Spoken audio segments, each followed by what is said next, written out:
We're going to get started talking about the Writing Center. So, if you have a Writing Center currently in your classroom, whether you're teaching at a school or whether you are homeschooling, let us know in the comments below if you have a Writing Center. It is such a fun thing to do. My kids have always loved the Writing Center, and I don't know if that's because I myself love writing or what, but here are some ideas to put in a writing center. Now, some of you may notice that a lot of the things that I mentioned during the writing center setup portion is that a lot of these things are art materials. And the way I look at it is a writing center at the preschool level, at the pre-K 4-year-old level, should be all about building the prerequisites for writing, and those are essentially fine motor skills. So all of the materials that you'll see, or most of them that you'll see in my writing center, are materials that will support the development of fine motor skills, as well as creativity and alphabet recognition and all that good stuff, writing as well, of course. So let's get started. So one of the things that, this is the first thing I have to show you. This is what I call the secret sauce in my writing center. This is one of the reasons I think it's one of the most popular places that has always been in my classroom.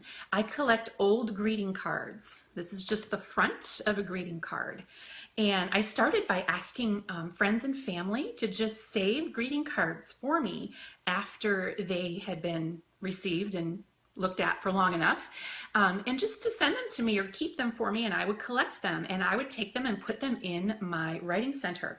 And then what I would invite the kids to do was to use scissors to cut the greeting cards.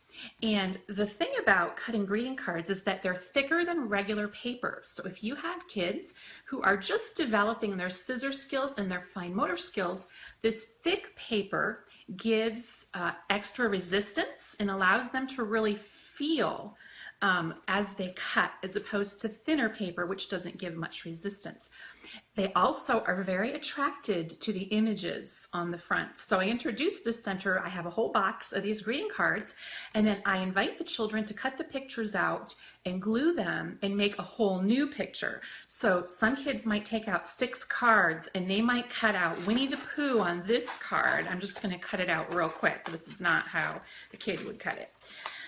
And then they might go and they might find other things on other cards until they have this whole collage going on their paper. They love this. So they take these, they cut them out, and then they glue them on paper. So they're cutting, they're gluing, they're creating something. And then I always encourage them to write something as well. And some kids are like, well, I just made this and I don't want to write anything on it. I'm like, well, I have to know who it belongs to. Maybe you could write your name. So usually they will at least do that. They love to take these home to their parents, to give them to me as gifts, to hang them on the wall.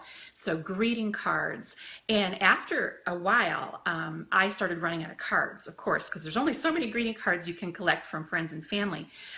So then I started getting donations from churches and senior centers. Seniors receive a lot of cards, and they started shipping them to me in the mail.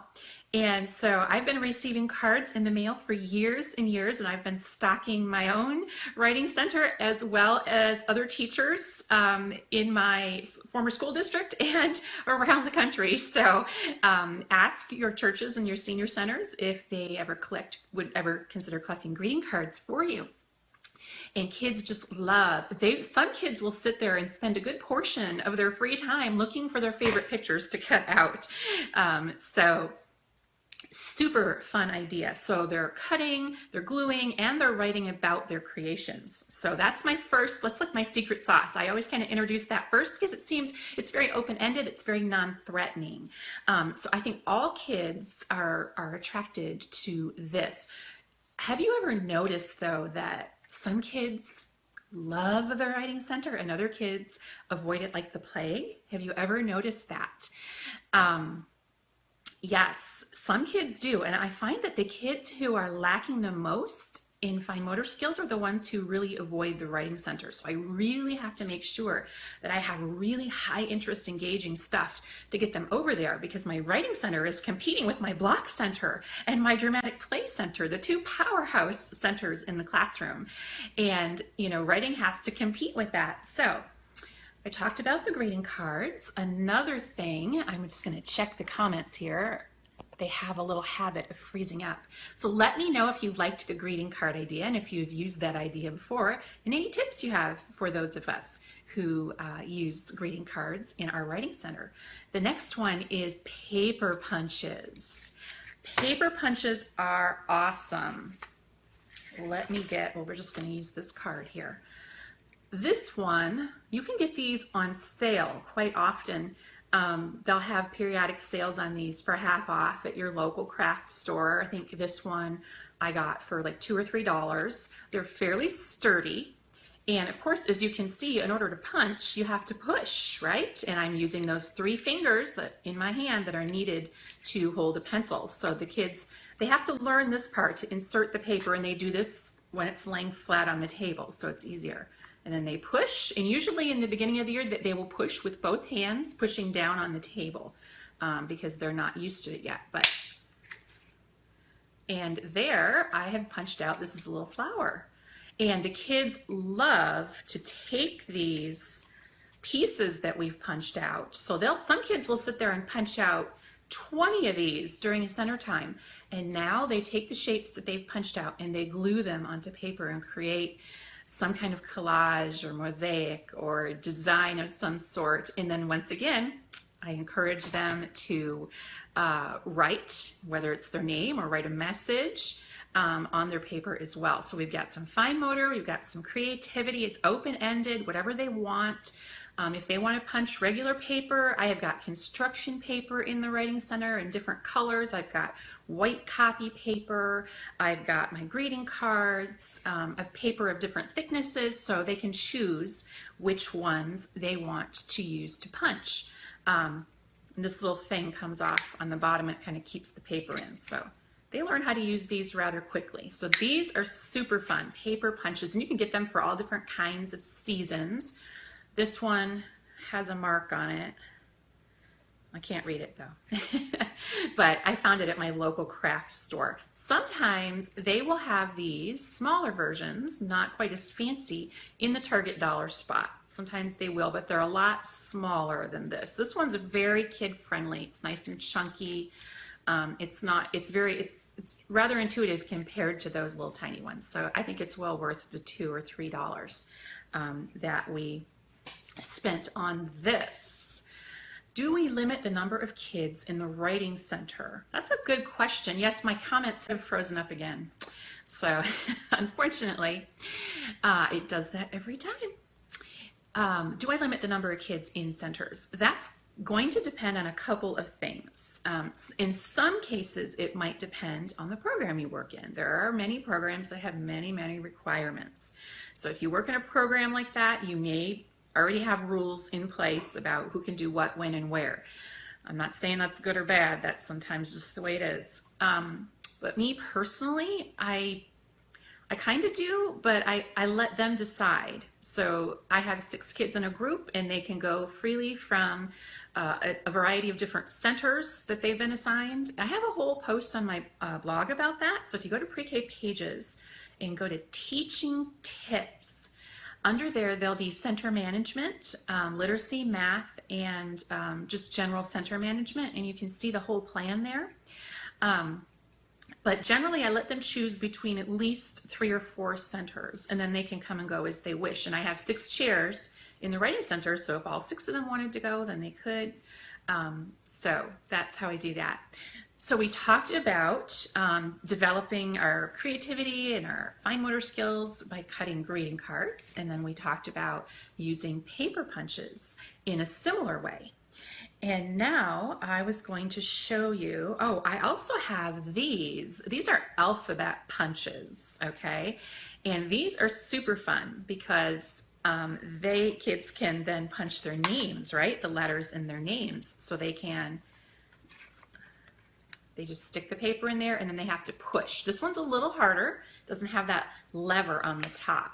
So usually they push on the table for this, and then they get the letters to come out the bottom. I'm just going to open it for you so you can see the little letters. There they are. And then they can take those letters and glue those letters on paper. And some kids will spend a very long time sticking out the letters in their name and gluing them on the paper. We are having a few connectivity issues. So if you see me fading out, and there we are again. So we're gonna, if we have, yay, but the comments came back. Oh, I'm so glad that I can see the comments again. It always is distressing to not know what you think of these ideas. It's like talking to myself in a mirror when the comments freeze up. All right. Thank you so much. So if you do have any connectivity issues, just refresh your browser and we will come right back. So yeah, I was freezing up a little bit there for a minute, Jill. Facebook Live is a very new feature, so we have to be patient as they work out the glitches. I'm sure they have like 1 million people out there in California working on it as we speak, knowing how big Facebook is. So I am so glad that you like the ideas in the Writing Center. Lori says, our Writing Center is expandable. Room enough for 10. That's awesome. There are about 4 at a time. It depends on the interest that day. That's wonderful. Excellent. Thank you. All right. So I talked about the greeting cards and the punches and these alphabet punches here. There will be some links in the comments to some of these items there. And there's also a blog post that I have with all of, so if you're just joining us, you can go to that link and you can see all of this and find all those links. And also this recording will be available to you as soon as we're done broadcasting live tonight. You can watch this recording at your convenience. It will live here on the Pre-K Pages Facebook page. So if you miss anything tonight, just know that you can go back and watch the broadcast at any time.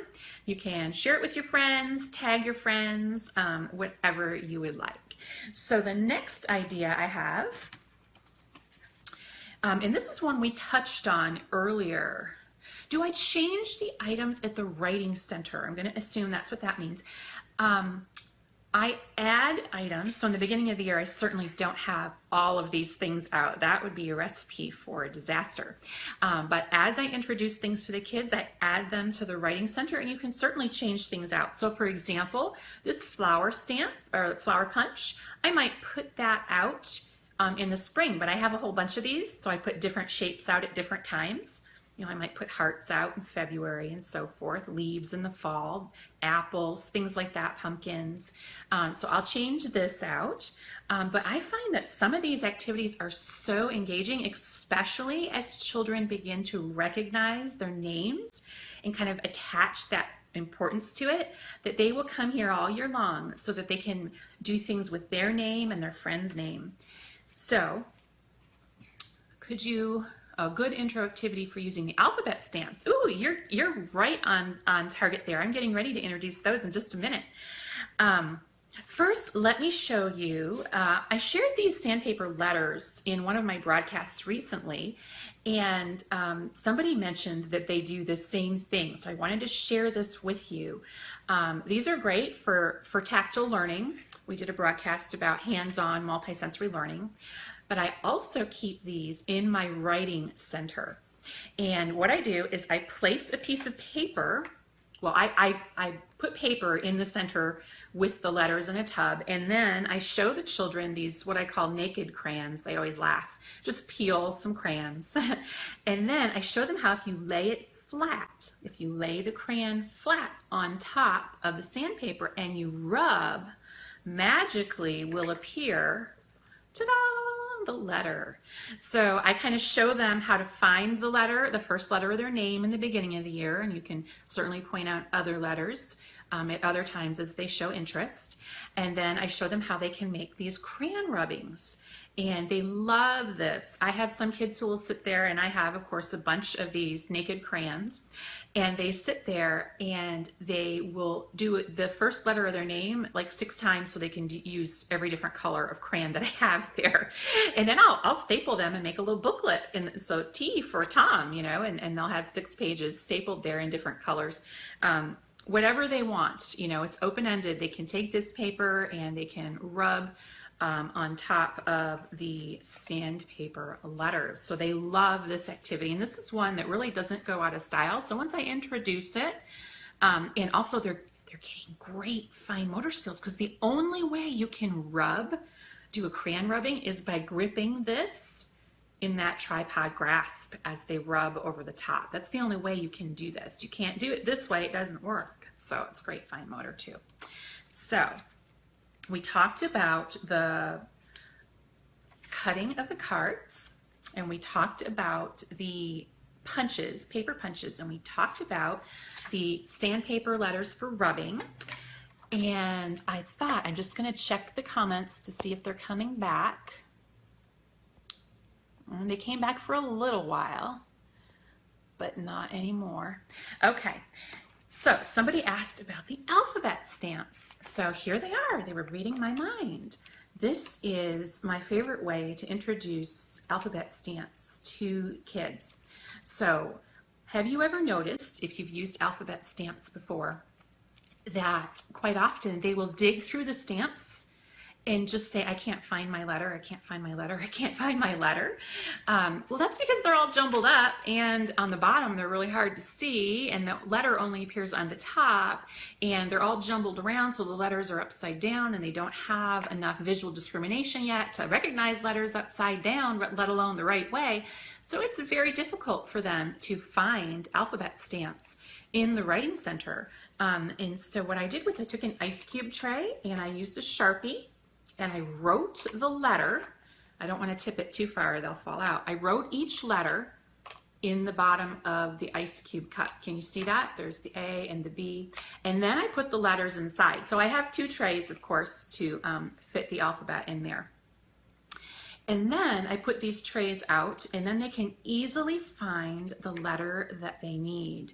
And then when they're done with it, they put it back into the spot where it came from by matching this letter to the letter that's written in the bottom there of the tray. So they are getting some visual discrimination practice as well. So I usually start with their name card. I have a card. Anytime we ask kids to write their name, we're going to want to give them a name model. Because writing your name from memory is a completely different skill than just recognizing and identifying the letters in your name. They're 2 different things. So I give them a name card that they can use as a model to look at.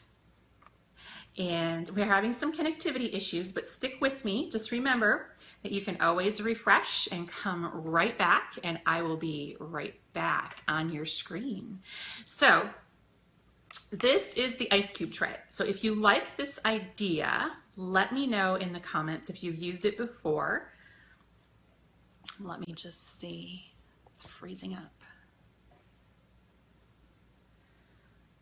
Where do you store the, oh, there we are. Hello. Where do you store unused items? You mean the things that I don't currently have in my center? I have to tell you, they live in my garage. My husband's here with me. He will attest that that is true. Yes, when things aren't being used in the center, they are not out for the children, because anything that's in the classroom that's within their reach, it's for them. The classroom is their space. It's for them. So anything that's not being used is put away. So if you don't have the luxury of a lot of storage, like I have had in the past, or I haven't had in the past, then you take it home and put it in your garage or your basement. If you're fortunate enough to have a basement. Here in Texas, we don't have basements, at least not here. So I'm Vanessa Levin coming at you live from Pre-K Pages. I want to thank you all for joining us tonight. I'm not done yet, but I just wanted to let you know, for those of you who are coming back in, that we are talking about setting up a writing center in your classroom. And this last idea was using ice cube trays to sort your alphabet stamps. Do you use, yes, I do have these in lowercase letters. Somebody asked if I have upper and lowercase letters, and I do. So I'll have 4 of these trays, 2 with the upper and 2 trays with the lower. And the good thing about these, and there's a link in the comments to these somewhere, I think they're by Educational Insights. The uppercase are blue and the lowercase are yellow, because when I give them their name model, it's going to have the uppercase letter as the first letter of their name and then the lowercase letters, so they're going to need to have both cases. Now, I know there are programs out there that advocate using all caps, and if that's a program that you use, then by all means go ahead and do that as your name model. There's different thoughts on that particular philosophy. So ice cube trays. So we talked about the greeting cards, we talked about the stamps, we talked about the sandpaper rubbings. Another thing, oh, I know what I wanted to show you is these pasting pieces. These are so fun. They're small though, so I'm gonna try and hold them up. I love these. I found these years ago online and they are so fun. They come in a gigantic bag. They definitely, each bag lasts me for a year and they're not that expensive. So for a year's worth of fun in the writing center, I think it's worth it. They're all different colors and different, obviously all the letters of the alphabet. They have upper and lower case. So I put these in a tub, a dish tub, and they're very colorful. And the kids can take their name model, their name card, and they can glue these letters, these little pasting pieces onto paper, and they can make their name, their friends' names. They absolutely love it. So they just take the glue and got my little glue sticks here. Now you might decide to use liquid glue. It's up to you. That's a preference.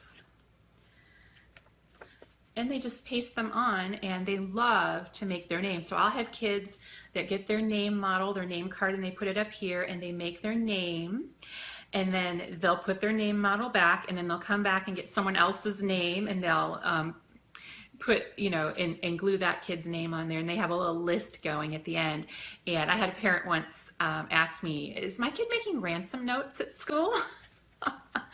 What about using all capital letters? Again, that's a philosophy that some people subscribe to, and it's a very controversial topic, whether you teach children to recognize their names in all uppercase or write their names in all uppercase or lowercase. And we are having some connectivity issues, so please bear with us and just refresh your browser and we will come right back. The question was, what about teaching them all uppercase? And like I said, that's a philosophy, and there's different philosophies about different things out there. It's not a philosophy that I subscribe to. Mostly it belongs to a particular curriculum that has this particular philosophy. So I prefer to teach children all upper and lowercase letters at the same time because that's the way they see them in the world around them. So it's more natural for them, and it's also more common to see in print. Now for writing, that's a different thing. So, pasting pieces, fun.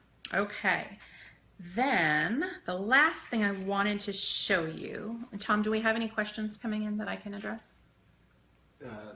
Someone, Suriani pointed out that there aren't enough spaces in 2 trays to contain all the letters in the alphabet. Yeah, then I usually have those 2 loose ones at the end.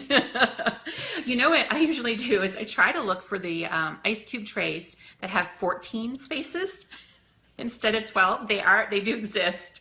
And if you get 2 of the trays with 14 spaces, then you can fit all of the alphabet in there. So I usually do have 2 floating around.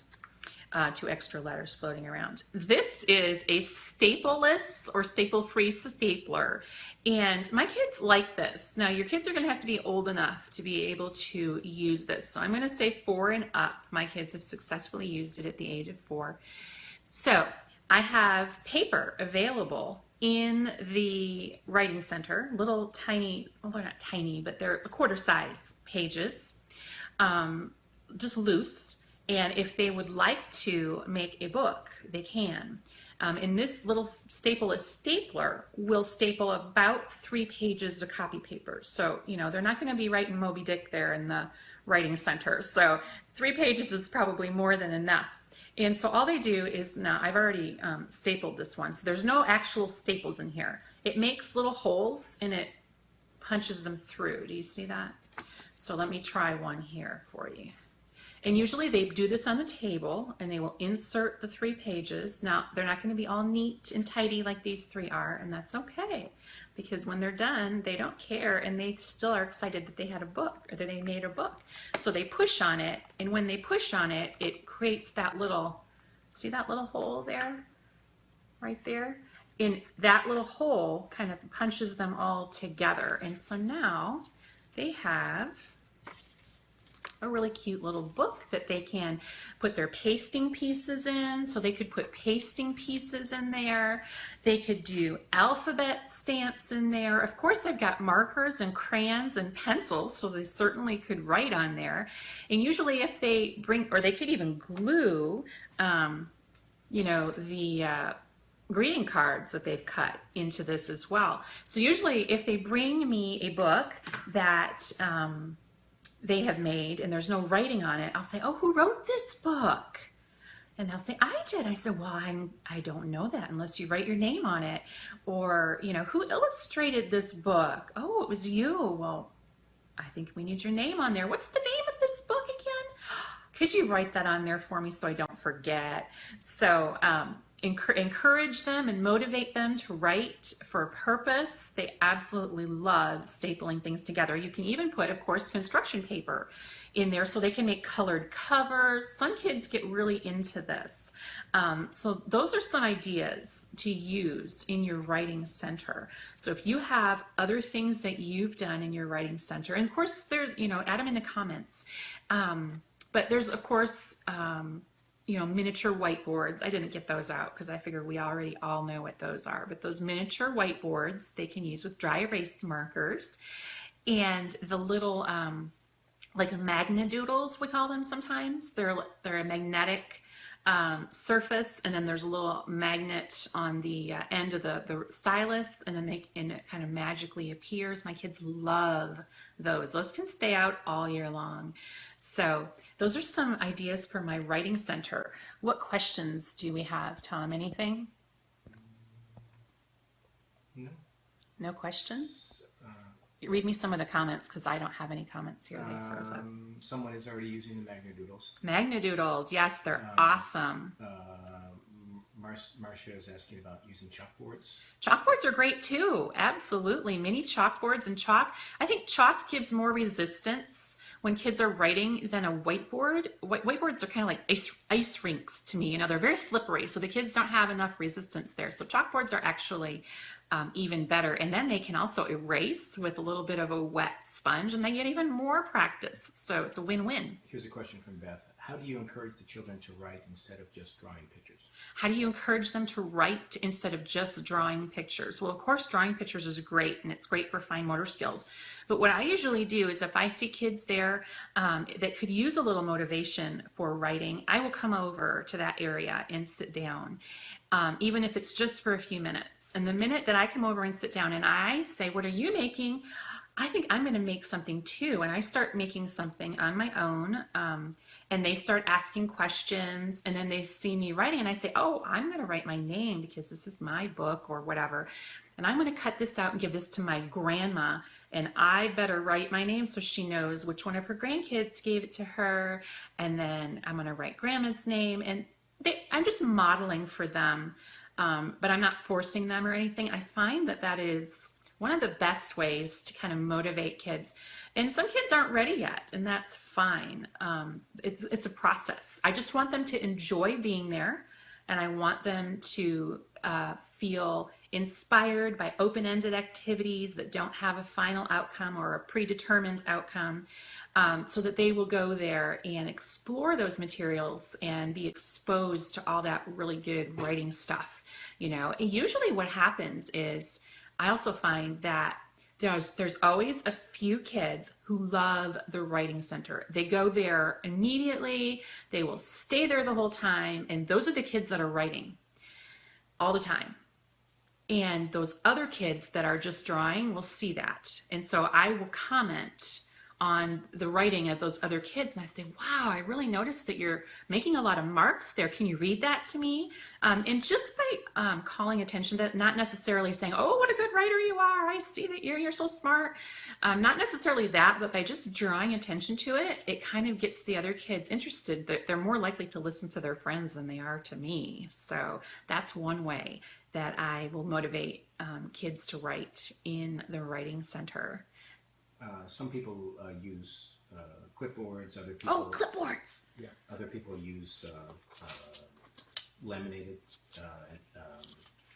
words, and then have the kids use dry erase markers. Yep, laminate stuff, and then you have kids use dry erase markers. I have a clipboard here. I totally forgot to get it out. Kids love clipboards. It's like crack for kids. I don't know why they love them. I guess because it's kind of an adult thing. You don't usually think of little kids with clipboards, but give them a clipboard and they're so happy. So all these materials that you're putting in your writing center are engaging and they're fun and they're unique and they just love them. You can put clipboards in any center. I found that putting clipboards in the block center and other places around the room really encourages writing for a purpose. And you do have to kind of set that up by going over and engaging in that yourself so they know. Otherwise, they don't really know what these are for. But obviously in a block center, you could be drawing blueprints to your building that you're constructing. You could be doing all kinds of stuff on your clipboard. In the library center, they could be recording who's checking books in and out. You can keep a clipboard in just about any center. The Dramatic Play Center, this is great for taking messages, making grocery lists. I always have a clipboard in the Dramatic Play Center. It's just a great tool that they really love. It makes them feel important. And it's also mobile. They can take it and walk around with it. And we know the kids like to be mobile. Anything else? We're having many repeat questions, so maybe just a reminder that they can watch the full broadcast. Absolutely. So this live broadcast brought to you by me, Vanessa Levin from Pre-K Pages, is live every Monday and Thursday at 7 p.m. Central, 8 p.m. Eastern. And as soon as the live broadcast, as soon as I'm done talking, which I do a lot of, as soon as I'm done talking, this broadcast will be available to you to watch again from the very beginning. So if you're just tuning in, that's okay. You can watch the replay. It's available to you here on the Pre-K Pages Facebook page all the time. So I don't delete them. They don't automatically go away. They just stay here. They're just going to stay here. So you can go and you can tag your friends. You can like the post so that you can find it again. You can do all that good stuff. So 7 p.m. Central, 8 p.m. Eastern, Monday and Thursdays. We've been talking about how to set up your writing center tonight. So make sure you go back and watch this broadcast from the beginning. And I do have a whole blog post on this very topic. So if you don't want to sit through the whole recording, if you don't have a lot of time, or you have a limited amount of patience, then you can, of course, go right to the blog post and get all those ideas right away, or pin them if you would like to Pinterest. Anything else, Tom? That kids love envelopes and envelopes. That they use them to write notes to family. Absolutely. Yes. I love envelopes too. That's a good one. Yes, definitely. I have my relatives save those junk mail envelopes. Definitely save your junk mail envelopes. They love, love, love, love, love those. So what a lot of kids will do is they'll make stuff and cut it up and really small so that it fits into the envelopes. And then of course, if you're going to send something to somebody, you have to address it, right? So then then there's motivation to write right there. And of course they love to lick the envelopes. So that's always fun too. So envelopes are wonderful. So save all those junk mail envelopes, collect them from anyone you can. Kids absolutely love them. Anything else? What's your favorite item to put out in the writing center? My absolute favorite item is going to be the greeting cards.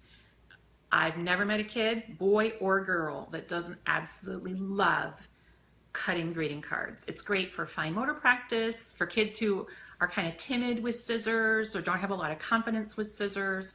It's completely open-ended, it's creative, and it's a motivation to write, because now they're going to create this imaginative collage image, and then they're going to write about it or write their name on it or something. So even my kids who don't like to write, they are motivated to at least write something, just to claim ownership of this wonderful work of art that they created when they cut out the cards. So even all kids really, also I love it because it's free. Some of the other stuff costs money. So if it's free, it's for me. What else, Tom? Someone has a great idea about writing letters on Post-it notes and making it a treasure hunt, hidden around the classroom. Wonderful. If they put that in the comments so we can all see it. So there's a great idea in the comments here about using Post-it notes as a treasure hunt. So make sure that you go back and catch that. And like I said, my comments are frozen up again. And it's just one of those Facebook glitches. Amanda uses book jackets like the cards. Oh, book jackets, yes, absolutely, wonderful. Marcia would like to see us talk about music centers or dramatic centers next time. Yes, Marcia, that's a great idea. Music or dramatic play, those are wonderful ideas. Thank you so very much. So I want to thank you all for coming tonight and joining us as we talked about setting up a writing center in preschool. I did want to address one question that came through this week. I have a loyal follower who was really, really frustrated because she wasn't seeing updates from me. And it turns out that if you go on desktop, this doesn't work on mobile, unfortunately, not that I know of. If you go on desktop and you look at the very top of the Pre-K Pages Facebook page where it says like, you've probably already liked the page, but there's a little drop down there and it says turn on notifications. And I don't know what happened with Facebook, but apparently the default is to turn notifications off. So if you would like to be notified whenever we have new things here at Pre-K Pages on the Facebook page, go ahead and do that. And also there's links in the comments to subscribe so that you can get updates by email of every broadcast, as well as all the new blog posts at Pre-K Pages. So you're going to want to subscribe to that so you don't miss a thing, because I know you're busy. So come back and join us Thursday night, 7 p.m. Central, 8 p.m. Eastern, and we'll be talking about something else super fun. Thanks for stopping by. I hope you enjoyed it, and have a great night. See you Thursday. Bye.